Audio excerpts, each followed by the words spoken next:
Alright guys, we got the Beagle V2 out in the woods today, and we're going to have some fun, so don't you go away.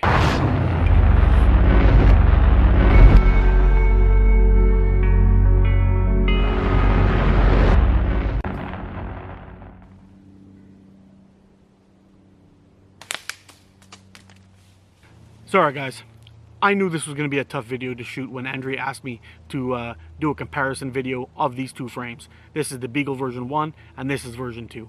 Now, I've done a bunch of shooting with this frame today while I've been out here, and you're going to see that in a minute. But I don't know how to explain this to you guys other than he took a 9.5 out of 10 frame and turned it into a 9.5 out of 10 frame. So let's just go out, take some shots with this.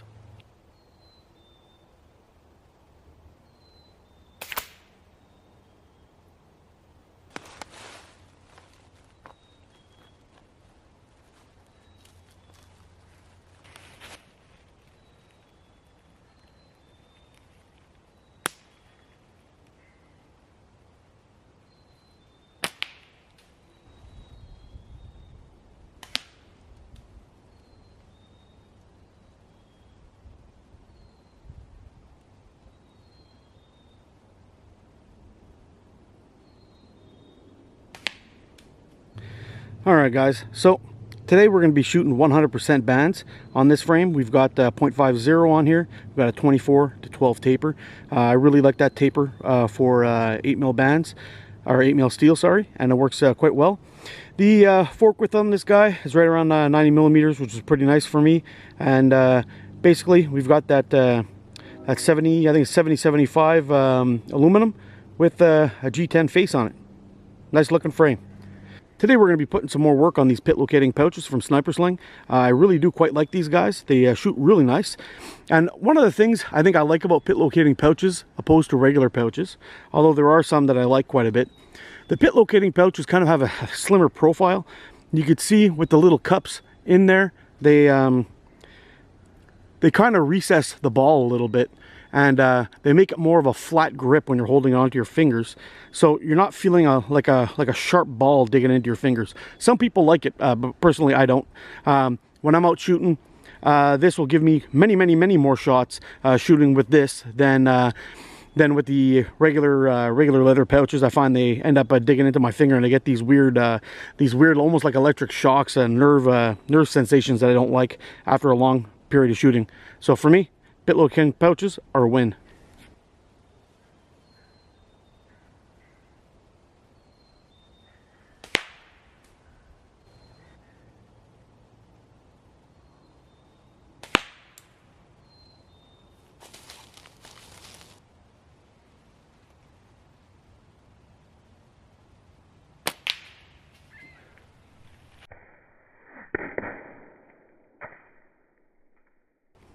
So guys, here we go. So for the most part, the overall length is the same and the fork width is the same. But when you look at the actual gap on the inside, the gap width is the same, but the depth is different on the version 2. It's a little bit deeper than the first one. You've got a little bit more beef coming in here. It's a less drastic curvature to it than in the version 2 than in the version 1. The other side is pretty much identical. But when you look at the handles for the grip, there's a little bit more beef in the neck of this one in version 2 than in version 1, and the bulb on the end goes in a different direction, and it's a little bit beefier than in version 1. Alright, so both the handles on these guys are slightly different. You can see on this one it kind of curves up slightly, but then does the major bulbing on the downside. This one is opposite. This one comes up higher and it's kind of less slight on the bottom. Now what does that mean for the grip? Well, I'll tell you what, the first version 1 Beagle, I absolutely love this frame. I found it was one of the most comfortable frames I've ever held in my life, especially if you were a thumb brace shooter. However, there are some people that shoot them in a pinch grip, and it actually works that way too. But I much prefer a thumb brace. The narrow stem here, I didn't really mind all that much, just because it locked in with my fingertips right around the end. I don't have really long fingers, so I don't find they interfere or create any gap on the inside. So for the most part, the grip on this one, really nice, and I have absolutely no complaints. Version 2. Version 2 has the sweep up. Now, same kind of deal with this one. If you could see in there, my fingers wrap right around the bottom. Fit really nice. It's super comfortable. I find it as comfortable as version 1. The only difference is it is a little bit beefier, so it does feel a little different in your hand. But again, if you're a pinch grip shooter or a thumb brace shooter, this will work for you.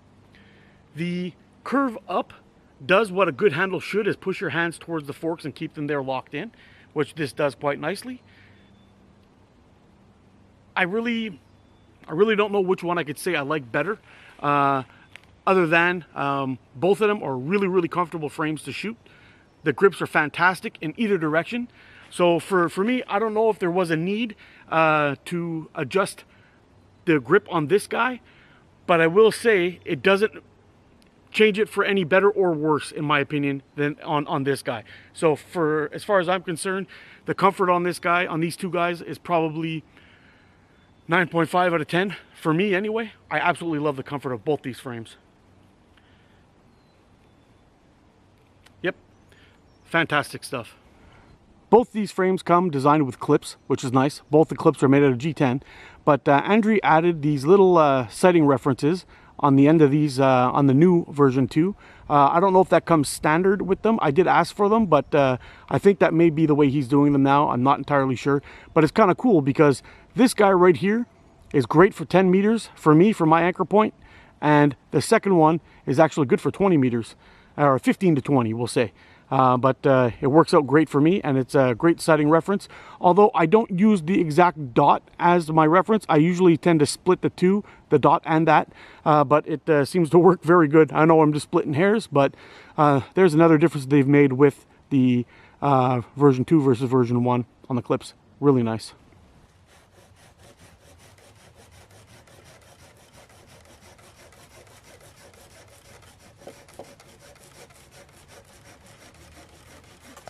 Well, we got this guy off that tree. Look at that. Spalted birch. This should make a gorgeous looking frame. So basically when I'm out practicing, guys, what I really like to do is come out to the woods and shoot at different ranges, different distances, and have my targets hung just on random spots. Like right here, we're at the edge of a hill. It's kind of hard to tell how far away it is. It's in between 8 and 10 yards, I'm assuming. But if I go and pace it out, I'll be able to know. But there's no backdrop. It's more of a 3D item now. When you're shooting in a catch box, it's kind of like 2D. You've got this this target that's kind of really contrasting against the backdrop. It really shows up. It's kind of flat. You know exactly how far it is, and it makes it quite a bit easier. I like to come out to these areas and practice on these shots, and to really get a good idea of to train my eye for range and distance. I find it helps me become a better shooter, to be honest. Let's back it up. Another thing I like as well too is having some branches kind of in my way, having to thread the needle through the branches to get my shot. Kind of makes things a little bit more difficult, and kind of prepares you for a more real world style of hunting or whatever it is. But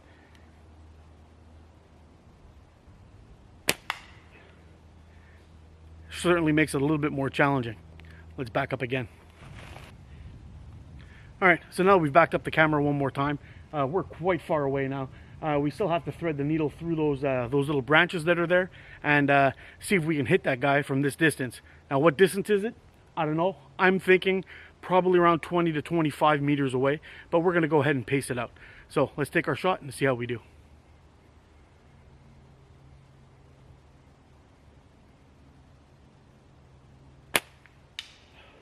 All right, we just missed it. Let's try it again.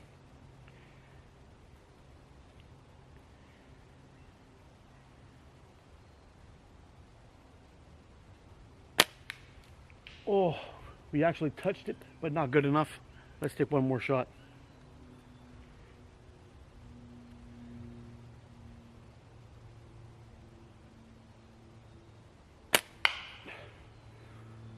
Nice hit. Now let's pace it out, see how far we are.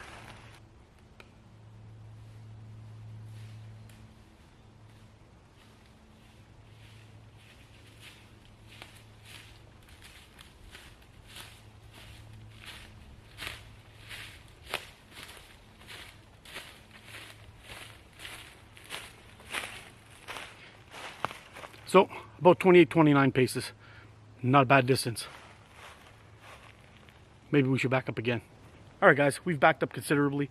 We're around 35 paces away. I got a tough shot now because I got to kind of split two trees and then go through those shrubs that we shot at before because we've gone behind those. But now I've got a really narrow shooting window to get through to get that guy. So we're going to give it 3 shots, see if we can get it from here.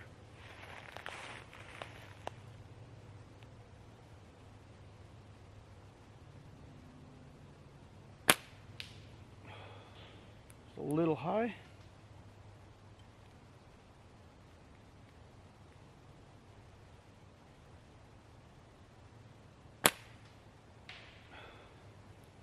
Just off. Last shot.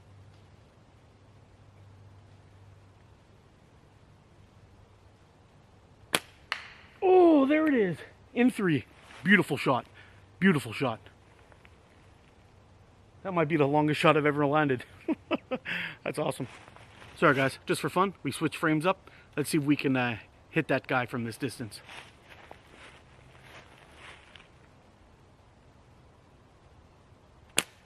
Oh, first shot.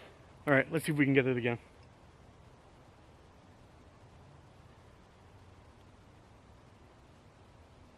A little wide. All right, third shot, and we'll call it.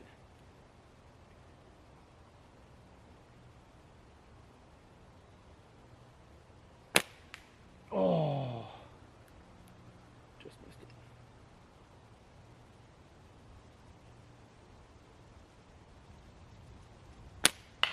Oh, that was a beauty. All right, best out of 5 just for fun. Last one. Oh, that was a terrible shot. But anyway, this is how I get my practice in. I'm not sure if you could see it, but you see this tree here, and there's this little tree right here. There's a turtle dove that's about maybe 2 meters out behind it. I'm going to use this tree as cover to see if we can get that guy. So it's like a hunting scenario. We're trying to creep up on our prey. Let's see if we can get it.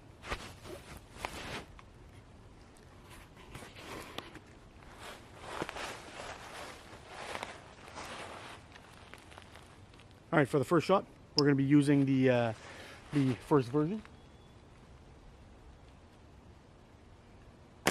Oh, got him. Okay. Now, see if we can get him with version 2.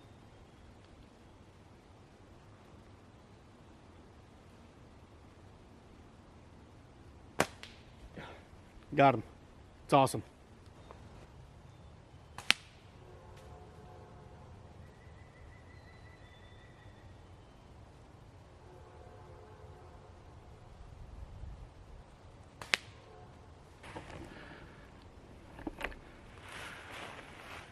Sorry guys, if you zoom right in, I don't know if you're able to see him, but somewhere right around here, I've got the pheasant head kind of hidden amongst the shrubbery on the ground and hiding behind a stick.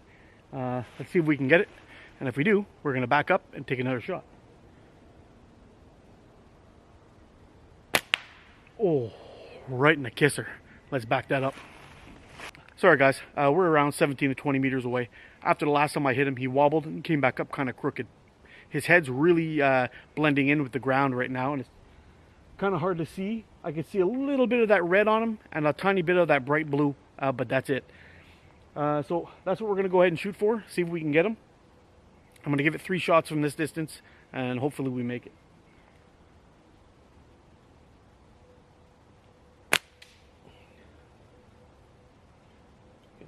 A little bit on the right of him and slightly high.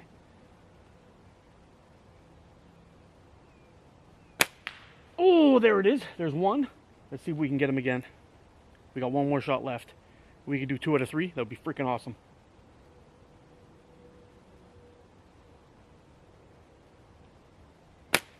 Oh, 2 out of 3. Yes! That was freaking awesome. Alright guys, we got a 40mm flipper over there and a 2.5mm flipper. I got you guys zoomed in as much as possible so you'll be able to see it hopefully. But let's see if we can get that 40mm flipper first.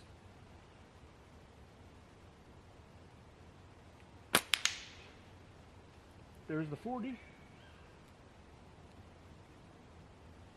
See if we can get that 2.5 centimeter flipper.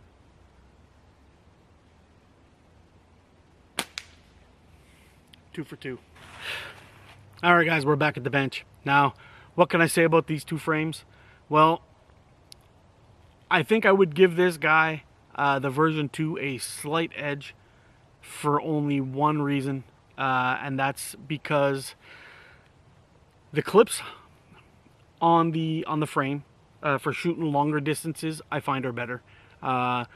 He's got these little aiming references on here. I don't know if you could see that, but the top one is right at the corner where I'd normally take my shots.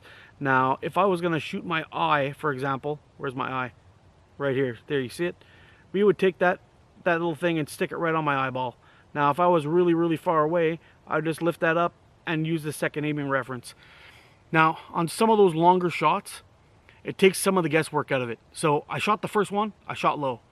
I shot my second one, I shot high when I used the bottom one. So I split the difference between the two of them, and we smoked that guy from like 35 or more paces, which was awesome. It was awesome shooting, and it was somewhat repeatable. I'm not really great at these really long distance shots, but I'm also not bad. But having that extra reference there takes away some of the guesswork of doing it on your fork. Now, I've done that with this guy before. I use my top corner as my aiming reference, and then I drop it down just a slight little bit to take my next shot at a further distance. Works out fine for me, but I much prefer having the reference that's on there, and with a little bit of practice with your setup and your bands, you could be hitting those things all day long and getting really proficient at long distance shots. So let's get to the nitty gritty on these things. As far as I'm concerned, guys, really, whether you have the version 1 or the version 2, you've got an excellent frame. You can shoot these things all day long. I'm not entirely sure what prompted Andrea to do a second version of the Beagle, but either way, if I had this frame and put these clips on this frame, I couldn't say anything else about it. I would have been like over the moon with the performance of this thing. It would have been fantastic. That's the only thing I would say that beats this out of this. Even though this is a 23 mil fork tip and this is a 24 mil fork tip, that 1 millimeter really doesn't make that much of a difference for me. Either way, if I put a 24 millimeter band set on there, they'll fit on both sides. I do it with this guy all the time and never have an issue. That said, anyway, I hope you like the comparison, guys, even though I don't really have a concrete answer for you over which one you should have bought. But in the end, no matter which one you have, you got an awesome frame. So, thanks a lot for watching. I hope you enjoyed the video. Hope you enjoyed the shooting. But you guys take care. Get out and practice. I'll see you again soon. I love you guys. You're freaking awesome. Take care. Hey, thanks for watching, guys. If you like this video, hit that thumbs up button and subscribe if you haven't already. If you want to get your hands on one of these Beagles from Prime 4 Catapults, hit Andrea up on Instagram or Facebook and arrange a deal. He'll set you up. I'm going to go ahead and attach a couple of playlists here for you guys to check out. Hopefully you'll find something interesting and worth watching. So anyway, I got to run. You guys take care. Stay safe. Get out and practice. Be good to each other, and I'll see you again soon. I love you guys. You're freaking awesome.